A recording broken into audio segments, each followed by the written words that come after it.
Hello guys, magluluto tayo ng noodles na galing sa Vietnam. Ang pangalan nito ay Safoco egg noodles. Ito siya guys, oh. Binanlawan ko na ng inutubig. Kaya medyo malambot na siya ng konti. So ngayon, luto ng ating ground meatballs. Beef ito guys, beef. Meron na ako dyang onion at saka capsicum.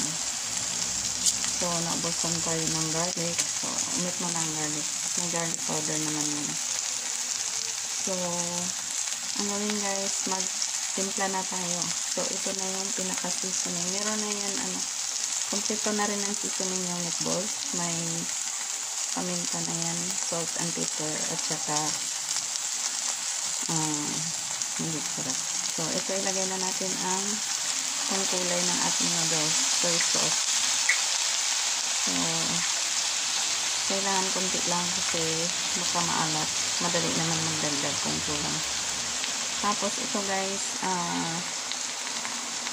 garlic seasoning na may kasamang slurry. Slurry is cornstarch with water. Ayan. Tapos, lagyan natin ng inutubig. Ito na yung pinaka-sauce natin sa noodles. So, konti lang din. Kasi, kailangan walang masyadong sauce ang noodles natin.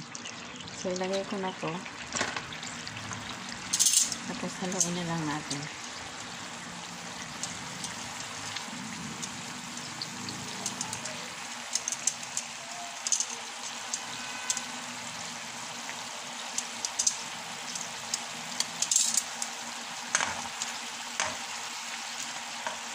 Yung iba guys, half-cook lang talaga ang pagkaluto ng noodles. Parang ganito lang siya katigas. Ganito lang. Pero dahil elderly ang kakain, so kailangan malambot. Kasi baka hindi mapunawan. Pero itong pasta na to, itong noodles na to, pang al dente lang talaga to. Kaya lang, dahil na elderly ang kakain, so lutuin na natin ng soft kasi baka hindi siya mapunawan, tayo pa ang sisihin.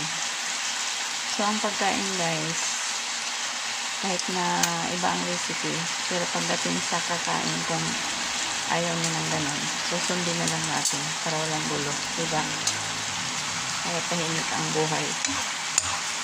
Sundin ang gusto ng kakain.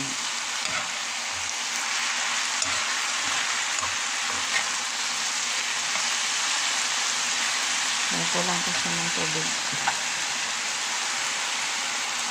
May ganito din guys na kulay puti. Rice noodles naman yun. Pero ganito rin ang itsura niya.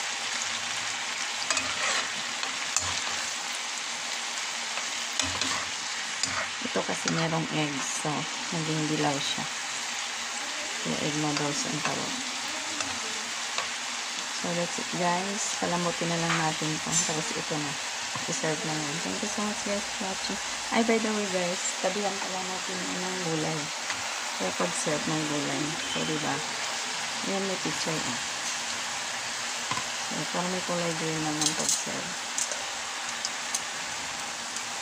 So, that's it guys. Thank you so much for watching.